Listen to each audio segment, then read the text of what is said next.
अब single entry system जब हमने पढ़ लिया है, थोड़े से एमसीक्यू अटेम्प्ट कर लिए हैं, थोड़े से अपन प्रैक्टिस और करते हैं ताकि और थोड़ी क्लियरिटी आ जाए। सो पहला क्वेश्चन है, financial position of business under the incomplete accounting record is shown through. कहता है कि अगर आपने इनकम्प्लीट अकाउंटिंग सिस्टम अपना रखा है तो फाइनेंशियल पोजीशन कैसे पता लगती है। तो बैलेंस शीट इसका सही आंसर नहीं है, इसका सही आंसर है स्टेटमेंट ऑफ अफेयर्स। ठीक है, तो स्थिति विवरण की मदद से आप बता सकते हैं कि आपके पास संपत्ति कितनी है, दायित्व कितनी है, और संस्था की या स्वामी की पूंजी कितनी है। तो स्टेटमेंट ऑफ अफेयर बनाया करते हैं। ठीक है, सेकंड है, following are the limitation of single entry system except. अब एक्सेप्ट लगा है तो इनमें से आपको अलग पहचानना है। मतलब इसमें क्या, इसमें जैसे 4 पॉइंट हैं तो 3 में तो लिमिटेशन होंगी, लेकिन कौन सी लिमिटेशन नहीं है वो आपको आइडेंटिफाई करनी है, क्योंकि एक्सेप्ट लगा के क्वेश्चन पूछा गया है। Under this system no real और नॉमिनल अकाउंट्स आर प्रिपेयर्ड। तो ये वाकई में इसकी कमी है, क्योंकि सिंगल एंट्री सिस्टम में पर्सनल अकाउंट तो बन जाते हैं लेकिन नॉमिनल अकाउंट और रियल अकाउंट तो नहीं बनते। तो ये तो लिमिटेशन है, तो मैंने यहाँ लिखा limit. Yes, it's a limitation. Next is this method is highly flexible that is can be adjusted according to the needs of the organization. तो ये जो लिखा है ना, ये बात सच है, लेकिन ये इसके लिमिटेशन नहीं है। भाई सिंगल एंट्री सिस्टम, अब मैंने थ्योरी में पढ़ा, सिंगल एंट्री सिस्टम बहुत ही फ्लेक्सिबल सिस्टम होता है।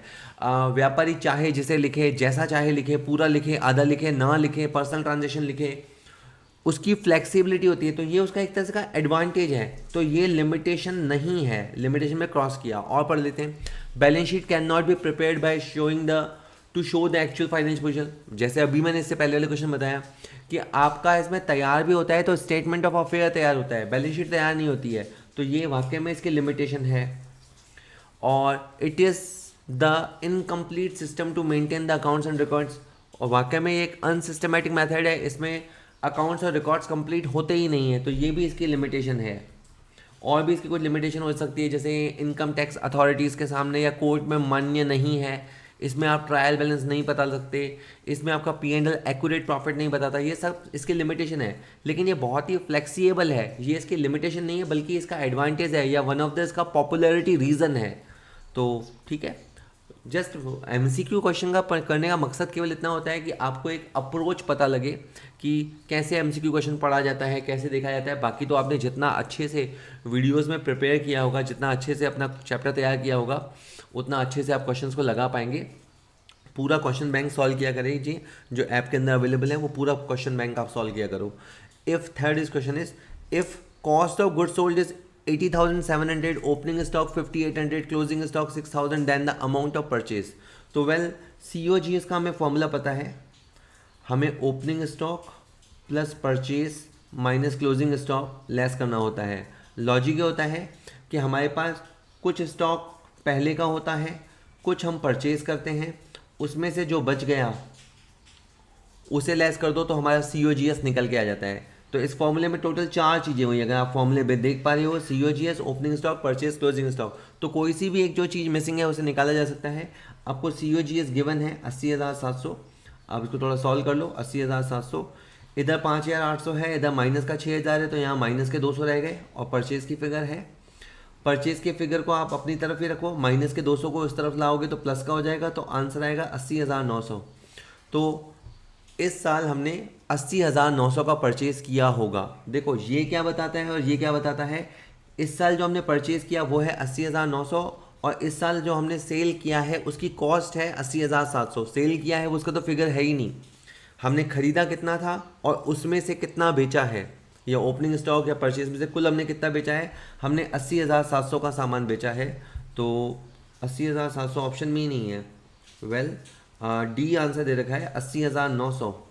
ओह सॉरी, मैं आपको परचेज़ का फिगर बताया था ना। हाँ, तो परचेज़ 80,900 आया ना, ठीक है, परचेज़ ही तो पूछा था, COGS तो गिवन ही था। आगे, इफ़ एवरेज स्टॉक बराबर 12,000 रुपये, क्लोजिंग स्टॉक 3,000 रुपया more than the opening stock, then the value of closing stock will be. Well ये इसने मिसिंग फिगर, यानी सिंगल एंट्री सिस्टम में अधिकतर हम मिसिंग फिगर ही बताते हैं। तो हमें जैसे पता है कि एवरेज स्टॉक कैसे निकलता है, opening stock plus closing stock upon 2।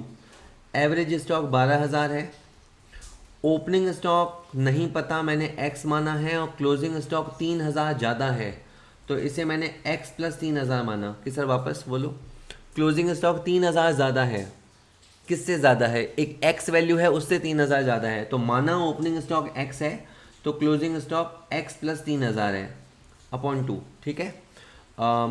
इसको क्रॉस मल्टीप्लाई कर देते हैं तो 24,000 आ गया, इनको फ्री कर देते हैं, ये x है, ये x है और ये 3000 है, ठीक है। ये 3000 रुपये को इधर लाके माइनस कर देते हैं तो 21,000 हो जाएगा, इधर 2x हो जाएगा।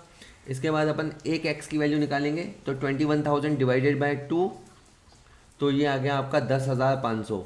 अब ध्यान देना, गई बार क्या होता है, बच्चा जैसे 10,500 आया फटाक से आंसर दे देता है 10,500। अगर आपसे ओपनिंग स्टॉक पूछा है तो 10,500 आंसर है, अगर आपसे क्लोजिंग स्टॉक पूछा है तो आपका आंसर x प्लस 3000 है, उस केस में आपका आंसर 13,500 होगा। तो आप क्वेश्चन में देख लेना आपसे क्या मांगा है। तो इस क्वेश्चन में इन्होंने पूछा है the value of the closing stock, तो क्लोजिंग स्टॉक 13,500 है। कई बार अपन x की वैल्यू आते ही तपाक से आंसर देते हैं, लेकिन x किसको माना था, ओपनिंग स्टॉक को माना था, है ना। तो जस्ट प्रिकॉशन और कुछ नहीं। Next question is creditor in the beginning 40,000 total purchase including cash purchase 2.5 lakh रुपया, cash payment to creditor during the year 180,000, creditor at the end. Well, मैंने वीडियोस के दौरान पहले खूब बता रखा है कि देखो आप इस क्वेश्चन को लॉजिकली भी कर सकते हो, पर मेरी सलाह रहेगी कि आप लॉजिक से क्रॉस चेक कर लेना, पहले आप जनरल एंट्री के थ्रू करना। जैसे ये मैंने समझो क्रेडिटर का अकाउंट बनाया, ठीक है, ये क्रेडिटर अकाउंट है। क्रेडिटर अकाउंट क्रेडिट साइड से शुरू होता है, तो ये बाय बैलेंस BD, आपका स्टार्टिंग बैलेंस है 40,000 रुपया और टू बैलेंस CD इन्होंने हमको पूछा है कि बताओ अंत में कितना है, तो ये क्वेश्चन मार्क है, ठीक है। हमने परचेज़ किया है तो इसकी एंट्री कुछ ऐसी हुई होगी, परचेज टू कैश, और एक एंट्री हुई होगी परचेज टू क्रेडिटर। दो एंट्री एक भी कर सकता था। एक्चुअली इनकी टोटल परचेज 2.5 लाख की है, 2.5 लाख में से इनकी 30,000 की परचेज तो कैश बेसिस पे है और 2,20,000 की क्रेडिट परचेज है। तो जो क्रेडिट परचेज है उसकी एंट्री हुई परचेज टू क्रेडिटर, तो क्रेडिटर की CR पोजीशन है, तो CR में पोस्ट किया मैंने बाय परचेज, ठीक है, CR में मैंने बाय परचेज पोस्ट किया, ये 2,20,000 आ गया, ठीक है। उसके बाद हमने कैश पेमेंट किया, इसके लिए हमारा कैश गया और हमने पेमेंट क्रेडिटर्स को किया, तो एंट्री बनी क्रेडिटर्स टू कैश, ठीक है। हमने 1,80,000 का पेमेंट किया, एंट्री हो गई क्रेडिटर्स टू कैश। बस इस क्वेश्चन के सारे इन्फॉर्मेशन पूरे हो गए। अब आपका CR की तरफ का जो जोड़ है वो है 2,60,000 रुपया और इधर 1,80,000 आ गया है, बाकी जो गैप आएगा वो 80,000 रुपये आएगा। तो जो हमारा मिसिंग फिगर है दैट इज़ 80,000। तो इन्होंने पूछा था क्रेडिटर एट द एंड कितने होंगे, A 90,000 गलत सही 80,000। अब मैं बात कर रहा था लॉजिकली। अब आप सोचो क्रेडिटर कौन होते हैं। क्रेडिटर वो होते हैं जो आपके ऊपर पैसा मांगते हैं। कोई आपके ऊपर शुरू में कितना मांगता था, कोई आदमी इमेजिन कर लो आपका पड़ोसी आपके ऊपर 40,000 मांगता था।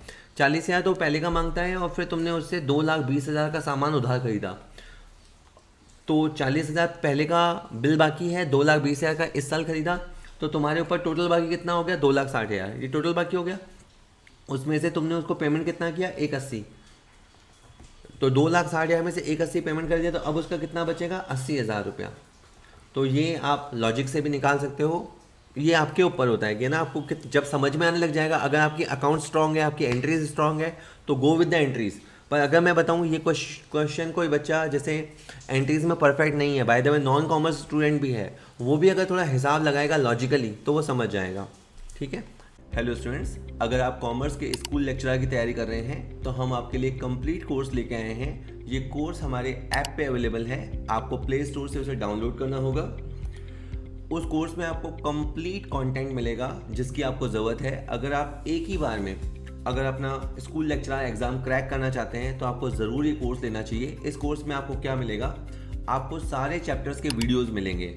अगर इस कोर्स में ऑलमोस्ट 60 चैप्टर्स हैं तो हर चैप्टर पे हमने 5-5, 6-6 वीडियोस बना रखे हैं जो आपको मिलेंगे, ताकि उस चैप्टर को आपको पूरा समझ में आ सके कि उस चैप्टर में है क्या।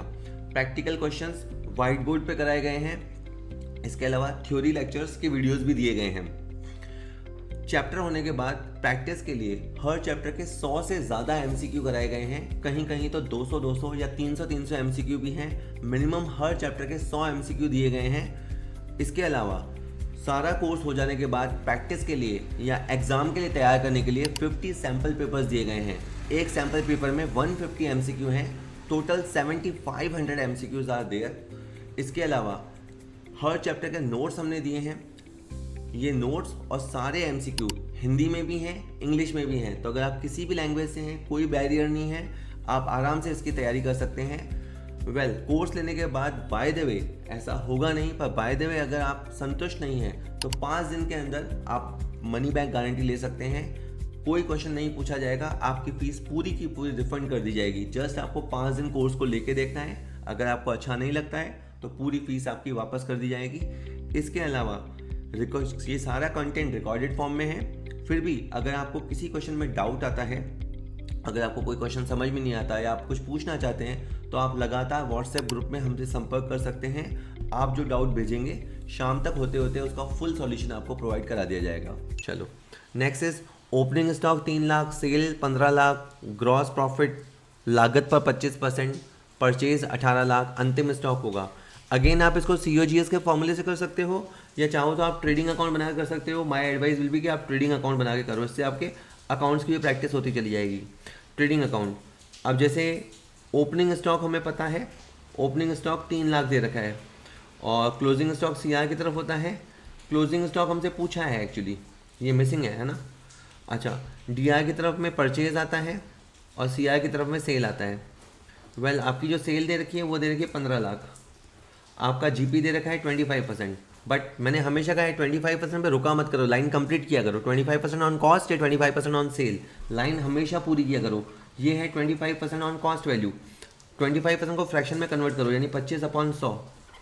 25/100 का मतलब हो गया 1/4, तो इसे पढ़ा जाएगा 1/4 ऑन कॉस्ट। ये 1/4 on cost also equal to 1/5 on sale. Logically इसका मतलब होता है कि 4 रुपये का माल अगर आपने 1 रुपये प्रॉफिट पे बेचा है, 4 रुपये का माल आपने 1 रुपये प्रॉफिट पे बेचा है, तो मतलब आपने 5 रुपये में बेचा है, तो आपकी जो प्रॉफिट की रेशो है वो है 1/5 ऑन सेल। तो यहाँ पे मैंने लिखा GP and the GP is 1/5 on cell value. आपकी सेल वैल्यू है 15 लाख, 15 लाख पे 1/5 कैलकुलेट करोगे तो 3 लाख आएगा। ठीक है, इससे पहले आपकी परचेज भी दे रखी है 18 लाख, तो अब आपकी DR सेट पूरी सेट हो गई है। 3, 18, 3, ये हो गया आपका 24 लाख। और यहाँ पे जो गैप है, यहाँ पे अब आपको 24 लाख लेना है, यहाँ पे जो गैप है वो आ जाएगा आपका 9 लाख रुपए। ठीक है, और अगर मैं इसको लॉजिकली बताऊँ, ये जस्ट इसलिए कि आप शायद एक दूसरा तरीका आपके पास हो ताकि आप चीज़ें समझ सको। आप देखो, आपके पास ओपनिंग स्टॉक कितना था, 3 लाख का था, फिर आपने परचेज़ कितना किया, 18 लाख का था किया, 3 लाख का था और 18 लाख का परचेज़ किया, तो आपके पास कुल माल हो गया 21 लाख का। 21 लाख में से आपने 12 लाख का माल बेचा। कि सर 12 लाख का कैसे? जो माल आपने 15 लाख में बेचा है, जो माल आपने 15 लाख में बेचा है उस पर आपने 3 लाख का मुनाफा कमाया है, मतलब वो 12 लाख का था। सर वापस, जो माल 15 लाख में बेचा है उसमें 3 लाख आपने कमाया है, मतलब वो 12 लाख का माल था। तो 21 लाख में से 12 लाख का माल आपने बेच दिया, तो इसका मतलब आपके पास अंत में 9 लाख का माल बच गया। ठीक है, इसके बाद है डेटर्स का ओपनिंग बैलेंस 48, डेटर्स का क्लोजिंग बैलेंस 60, वर्ष के दौरान डेटर से प्राप्ति 1 lakh, opening PBD 3000, closing PBD 5000, उधार विक्रय की राशि ज्ञात करो। तो हमने वीडियो के दौरान समझा था कि उधार विक्रय हम डेटर्स को करते हैं, और कभी अगर उधार विक्रय का फिगर मिसिंग है तो हम डेटर खाता बना के निकाल सकते हैं। डेटर खाता अब ये मैंने बनाना शुरू किया, ये मैंने बनाया डेटर्स का खाता। डेटर्स का खाता 2 से शुरू होता है, टू बैलेंस BD 48,000, 2 से शुरू होगा तो बाय पे ख़त्म होगा, और बाय बैलेंस CD ये आ गया आपका 60,000 रुपये। तो ओपनिंग और क्लोजिंग बैलेंस आ गए। जब हमें डेटर से पैसे मिले तो उसकी एंट्री बनेगी कुछ ऐसी, cash DR to debtor, cash to debtor, cash to debtor. तो डेटर कहाँ पे है, CR में, तो CR में पोस्ट करेंगे बाय कैश, और यहाँ पे मुझे 1 लाख रुपए मिला है, तो यहाँ पे हो गया 1,60,000 रुपये, और यहाँ पे 1,12,000 का गैप आ गया। ये 1,12,000 का गैप सेल्स रहा होगा, ये 1,12,000 का गैप सेल रहा होगा। इन्होंने हमसे सेल्स ही पूछा है, तो इसका आंसर 1,12,000 आएगा। आंसर बैच हो गया है। अब आपके दिमाग में 2 क्वेश्चन है कि सर ये PBD का नहीं किया कुछ भी आपने, ना आपने पीबीडी ओपनिंग का कुछ किया ना क्लोजिंग का किया। देखो, प्रोविज़न नाम की चीज़ होती है और ये बताती है कि इतना पैसा मिलना डाउटफुल है। जितना पैसा मिलना डाउटफुल होता है उसको अपन प्रोविज़न के थ्रू दिखाते हैं, ठीक है। लेकिन ये प्रेजेंटेशन का तरीका है। जब हम डेटर्स खाता बनाते हैं तो हम डेटर्स की ग्रॉस वैल्यू रखते हैं। जब बैलेंस शीट में हम दिखाते हैं तो डेटर में से प्रोविज़न हटा के हम नेट वैल्यू दिखाते हैं। लेकिन जब हम डेटर्स खाता बनाते हैं तो उसमें ग्रॉस वैल्यू रखते हैं। एक बात तो ये हो गई। दूसरी बात है, आप कॉन्सेप्चुअली समझो। डेटर कौन होते हैं? आपके कस्टमर होते हैं। अगर आपके कस्टमर से आपको 1 लाख रुपया मिला है और 60,000 पहले का 60,000 बाकी चल रहा है, 1 लाख तो हमें मिला है, 60,000 बाकी चल रहा है, इसका मतलब है कि हमारा टोटल 1,60,000 बाकी होगा। 1 लाख मिल गया, 60,000 बाकी है, तो टोटल 1,60,000 बाकी था। 1,60,000 में से 48,000 तो पहले का बाकी है। इसका मतलब बाकी उधार हमने इस वर्ष दिया होगा। ये मैं आपको कॉन्सेप्चुअली करने का बता रहा हूँ तरीका। हमारे टोटल डेटर्स से जो पैसा मिला है या मिलेगा वो 1,60,000 है। इसमें 48,000 पहले का बाकी है, तो बाकी 1,12,000 रुपये हमने इस साल बेचा होगा। आप कॉन्सेप्ट से समझना चाहें बहुत अच्छी बात है, नहीं तो आप डेटर अकाउंट बना के सॉल्व करें। डेटर खाता बनाकर आप उधार विक्रय की राशि बता सकते हो। नेक्स्ट इज, यदि बेचे गए माल की लागत 26,000 है तो 26,000 का माल हमने बेचा है, इसको COGS बोलते हैं। ओपनिंग स्टॉक 2400 है, सेल 30,000 है, ग्रॉस प्रॉफिट 4,000 है, अंतिम रहतिया है। तो बहुत ही बढ़िया। इसमें क्रय की राशि पूछी है, आप इसको ट्रेडिंग अकाउंट से बना के कर लो, बहुत आराम से हो जाएगा, या फॉर्मूले से कर लो। फॉर्मूला है COGS बराबर opening stock plus purchase minus closing stock. अब आपका COGS 26,000 दे रखा है।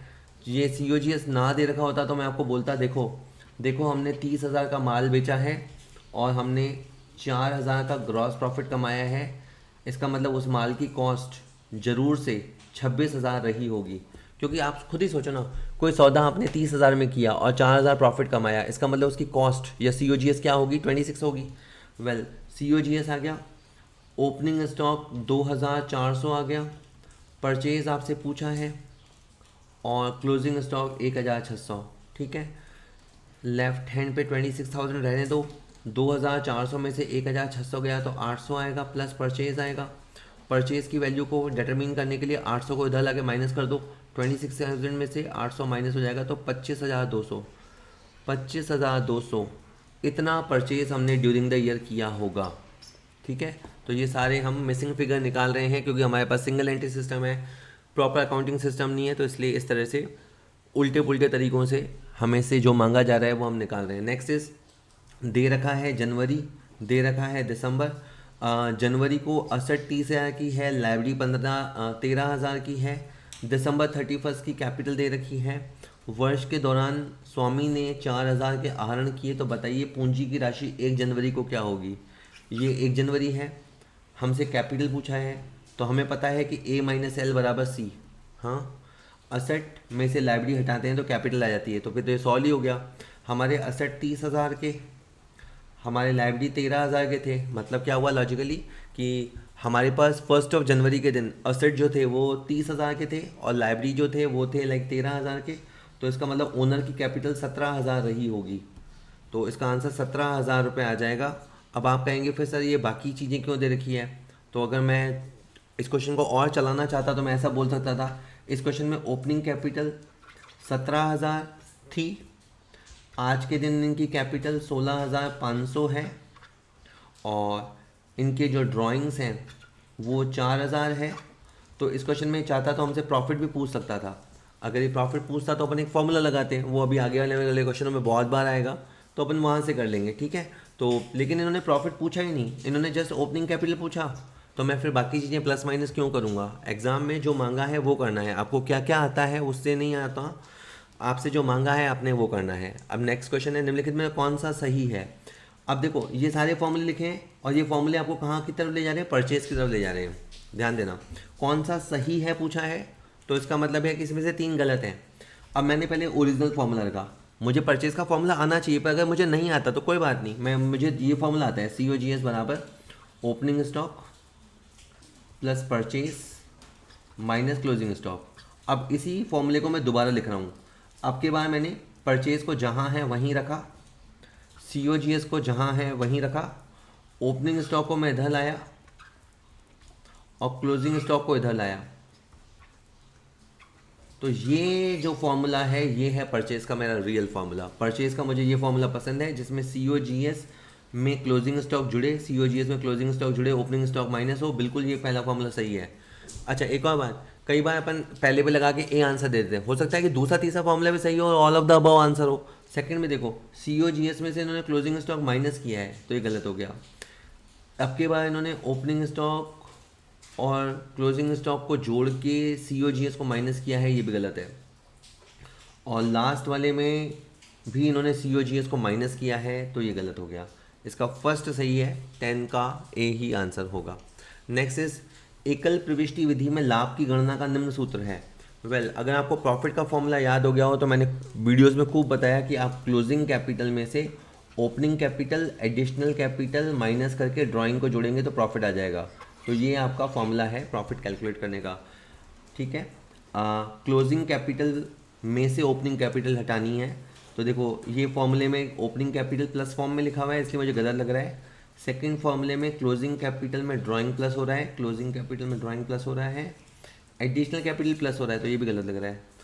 थर्ड वाले में क्लोजिंग कैपिटल के अंदर ड्राइंग प्लस हो रहा है, एडिशनल कैपिटल ओपनिंग कैपिटल, ये सही है, सी इसका आंसर है, ठीक है। तो आप फॉर्मूला अगर आपको अच्छे से आता है तो फिर इसमें से आप देख के छांट लेंगे तो इसका सी आंसर होगा। Next is if sale 60,000 gross profit is 1/3 on cost, purchase 49,000, the closing stock 9,000, the opening stock will be. तो आप ट्रेडिंग अकाउंट बना लो। ट्रेडिंग अकाउंट में कोई सी भी मिसिंग इन्फॉर्मेशन रिगार्डिंग गुड्स निकल जाती है। इस क्वेश्चन में ओपनिंग स्टॉक तो हमसे पूछा है, परचेज 49,000 दे रखी है, CR की तरफ से सेल दे रखी है, CR की तरफ क्लोजिंग स्टॉक होता है, क्लोजिंग स्टॉक दे रखा है, आपका CR साइड सेट हो गया है। अब बस GP निकालना है। GP आपका दे रखा है 1/3 on cost, it equals to 1/4 on sale. GP के सामने मैंने लिखा 1/4 ऑन सेल वैल्यू, ये 60,000 है, 60,000 का 1/4 निकाल दो तो 15,000 आ गया। इधर 69 हो रहा है, अभी यहाँ 69 नहीं हुआ है, यहाँ पे अभी जोड़ा है तो अभी तक 64 ही हुआ है, तो यहाँ पे अभी 5,000 की गुंजाइश है, तो इनके पास 5,000 का ओपनिंग स्टॉक होगा, ठीक है। 69,000 का टोटल करना है, 64 हो चुका है तो बाकी 5,000 का ओपनिंग स्टॉक रहा होगा, तो 20 का आंसर होगा, ठीक है। Next is which one of the following equation accounting equation is correct. तो अकाउंटिंग इक्वेशन होता है A = L + C, ठीक है। ये मिल जाए तो बहुत ही अच्छा है। तो A = L गलत है, A = liabilities plus owners capital, ये बिल्कुल सही है। A + L ये गलत हो गया, ये भी गलत है। B सही है कि असेट इक्वल टू लाइबिलिटीज से सेंस होता है एक्सटर्नल लाइबिलिटी, है ना, और कैपिटल की जगह कभी कभी इक्विटी वर्ड दिया होता है तो घबरा मत जाना, ठीक है।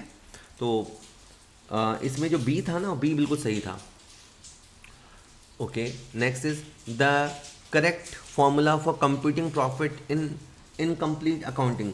तो प्रॉफिट को निकालने के लिए अभी तो किया, वापस दे दिया इसमें क्वेश्चन कि क्लोजिंग कैपिटल में से opening capital, additional capital minus करके ड्राइंग को प्लस करेंगे तो आपका प्रॉफिट आ जाएगा, ठीक है। तो नेट प्रॉफिट के लिए क्लोजिंग कैपिटल में ड्राइंग को जोड़ेंगे, फिर इसने कह दिया एडिशनल कैपिटल जोड़ेंगे, गलत हो गया। क्लोजिंग कैपिटल में ड्राइंग को जोड़ के ये दोनों माइनस करेंगे, बस B सही है। और भी देख लो, ओपनिंग कैपिटल एडिशनल कैपिटल दोनों को जोड़ेंगे, नहीं गलत है, B सही है ना, ठीक है। नेक्स्ट देखते हैं। The opening balance of creditor in the books of a trader was 30,000 and the closing balance was 50,000। 80,000 were paid to a creditor during the year. The amount of credit purchase. हमने बात की थी कि अगर हमने credit purchase की है, हमने उधार माल खरीदा है तो क्रेडिटर्स से ख़रीदा होगा, तो आप कितना माल खरीदा है इसका पता क्रेडिटर्स अकाउंट से लगा सकते हैं। हमने कितना माल खरीदा है इसका पता क्रेडिटर्स अकाउंट से लगा सकते हैं। यहाँ लिखा मैंने बाय बैलेंस BD, यहाँ लिखा मैंने to balance CD। Creditor in the beginning 30,000 था एंड द क्रेडिटर 50,000 का क्लोजिंग बैलेंस है, तो ओपनिंग बैलेंस आ गया, क्लोजिंग बैलेंस आ गया, और जब हमने 80,000 पेमेंट किया होगा तो हमारा कैश गया होगा, हमारी एंट्री बनेगी क्रेडिटर टू कैश। कुछ लोग अकाउंट्स याद कर लेते हैं, क्रेडिटर खाता ऐसा बनता है, आप चाहो तो याद कर लो, पर अगर आप एंट्रीज से करते हो तो आपको याद करने की ज़रूरत नहीं है। जब हम क्रेडिटर्स को पेमेंट करते हैं तो एंट्री बनती है क्रेडिटर्स टू कैश, तो यहाँ हो गया क्रेडिटर्स टू कैश। और यहाँ पे आपका DR सेट पूरा हो चुका है 130, और यहाँ जो मिसिंग फिगर है वो 1 लाख है। मैं दावे से कह सकता हूँ कि हमारी जो परचेज़ रही होगी वो 1 लाख की रही होगी। मैं लॉजिकली बताता हूँ, हमने 80,000 का पेमेंट किया, 50,000 बाकी चल रहा है, टोटल बिल 130 का होगा। सोचो कोई दुकानदार है, कोई कपड़े का दुकानदार है, आपने उस साल उसको 80,000 रुपये दिए, 50,000 रुपये बाकी हैं, तो टोटल बिल कितना बाकी चल रहा होगा 130। अब 130 में से 30 का बिल तो पुराना चल रहा है, 130 में से 30 का बिल तो पुराना है, इसका मतलब 1 लाख का परचेज ड्यूरिंग द ईयर हुआ होगा। इन्होंने यही पूछा कि बताओ इस साल हमने कितना उधार खरीदा होगा, तो हमने 1 लाख का माल उधार खरीदा होगा, सी इसका आंसर होगा। ठीक है। हेलो स्टूडेंट्स, अगर आप कॉमर्स की दुनिया से हो तो आप जानते हो कि कॉमर्स में 3 बड़ी जॉब्स रहती हैं। एक होती है स्कूल लेक्चरर वैकेंसी, ठीक है, जो जिसे अपन PGT TGT कॉमर्स टीचर भी कहते हैं। दूसरी होती है असिस्टेंट प्रोफेसर वाली वैकेंसी, यानी कॉलेज लेक्चरर वाली वैकेंसी। और तीसरी होती है किसी भी स्टेट में accountant, junior accountant, senior accountant, ये वैकेंसी। इसके अलावा सबसे बड़ी वैकेंसी CA साइड की होती है, CA वाली, बट वो प्रोफेशनल साइड होती है।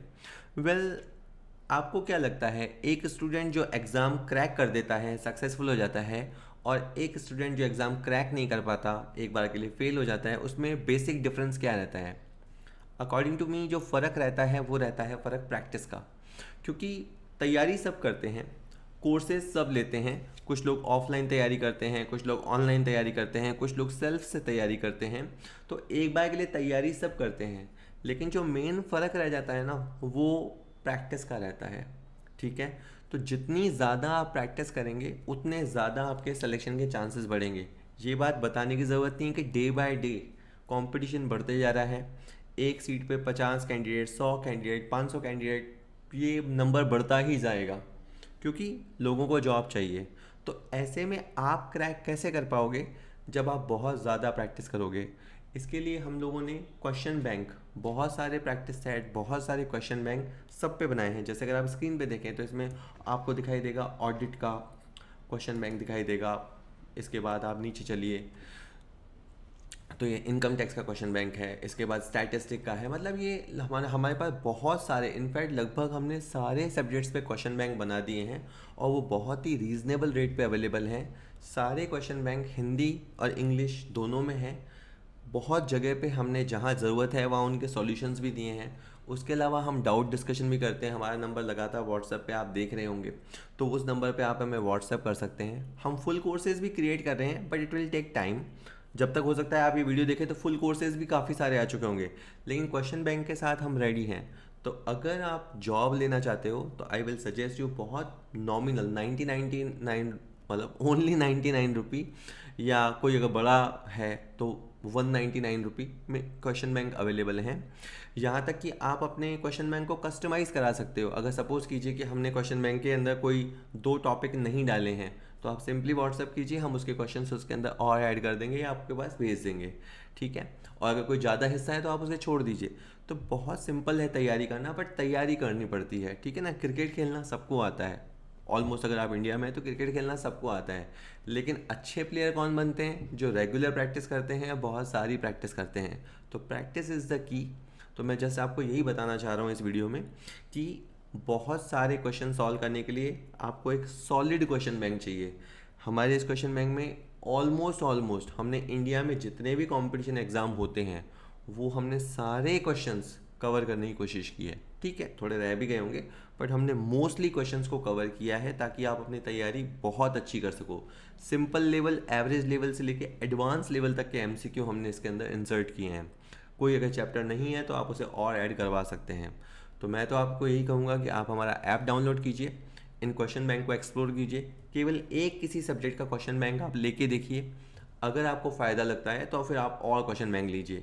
जहाँ आप इतना तैयारी पे पैसा खर्च करते हैं, आगे इतनी लाइफ आपकी दांव पे लगी हुई है, तो एक 500, 600 या 900 रुपये के सारे सब्जेक्ट्स के भी मिला के 1000 रुपये के अंदर सारे आ जाएंगे। और मैं तो कह रहा हूँ केवल एक 99 रुपीज़ से स्टार्ट कीजिए, तो जस्ट एक बार ट्राई कीजिएगा, कॉमर्स पॉइंट ऐप हमारा डाउनलोड कर लीजिएगा, दिक्कत आए तो व्हाट्सअप कर सकते हैं, ठीक है। चलिए next is calculate the estimated value of closing stock on the basis of the following information when the incomplete records are kept. समझ में आ रहे हैं कि ये सारी परेशानी इनको इनकम्प्लीट रिकॉर्ड्स की वजह से हो रही है। ओपनिंग स्टॉक दे रखा है, परचेज दे रखा है, सेल दे रखा है, जीपी रेट दे रखी है। मैं इस क्वेश्चन को नहीं करा रहा, सिंपल ही हो जाएगा। जीपी आपकी रेट क्या दे रखी है? 25%। 25% का मतलब क्या होता है? 1/4। सिंपली 1/4 ऑन कॉस्ट दे रखा है, तो इसको आप 1/5 ऑन सेल पे अप्लाई कर देना, ठीक है। अगर 4 रुपये का माल 1 रुपये के मुनाफे पे बेचते हैं, मतलब 5 रुपये में बेचते हैं, तो आपका जीपी हो जाएगा 1/5 ऑन सेल। आपको सेल दे ही रखी है, तो है ना, 1/5 ऑफ सेल वैल्यू, तो 2 लाख का 1/5 कर दोगे तो 40,000 आ जाएगा। तो 40,000 क्वेश्चन का जीपी हो जाएगा।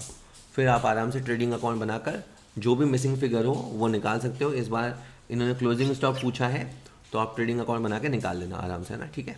चलिए अगला क्वेश्चन थोड़ा अलग है, इसलिए बताऊंगा। If the COGS is 1,20,000, COGS बोलते हैं या कॉस्ट बोल दो, आपकी कॉस्ट दे रखी है 1,20,000 रुपये। अभी प्रॉब्लम क्या है कि आपको इस बार ग्रॉस प्रॉफिट नहीं दे रखा, ग्रॉस लॉस दे रखा है। तो ग्रॉस लॉस है आपका 1/4 ऑन सेलिंग प्राइस, ठीक है। देखो जनरली क्या होता है, जनरली ये होता है, जैसे ये कॉस्ट और ये सेल, अगर यहाँ होता है 1/3 ऑन कॉस्ट, सुनना, तो यहाँ होता है 1/4 ऑन सेल, ठीक है। यहाँ होता है 1/4 ऑन कॉस्ट, तो यहाँ होता है 1/5 ऑन सेल, ठीक है। तो जब यूँ समझो कि प्रॉफिट का केस होता है, प्रॉफिट का केस होता है, तो ये वाला सिनेरियो होता है।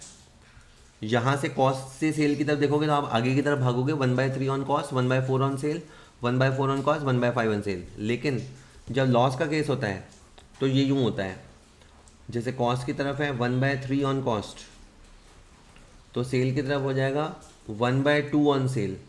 इस तरह ऐसे कैसे कम हो जाता है। और जैसे इधर है 1/4 ऑन कॉस्ट, तो इधर है 1/3 ऑन सेल। और इसको ऐसा याद करने की भी ज़रूरत नहीं है, याद करो तो अच्छी बात है, नहीं तो आप यूँ सोचो कि इसमें हो क्या रहा है कि 4 रुपये का सामान अपन 1 रुपये के लॉस पे बेच रहे हैं। 4 रुपये का सामान अपन 1 रुपये के लॉस पे बेच रहे हैं, तो मतलब कितने पे बेच रहे हैं? 3 रुपये पे, 3 रुपये पे बेच रहे हैं, है ना, ठीक है। इधर क्या था?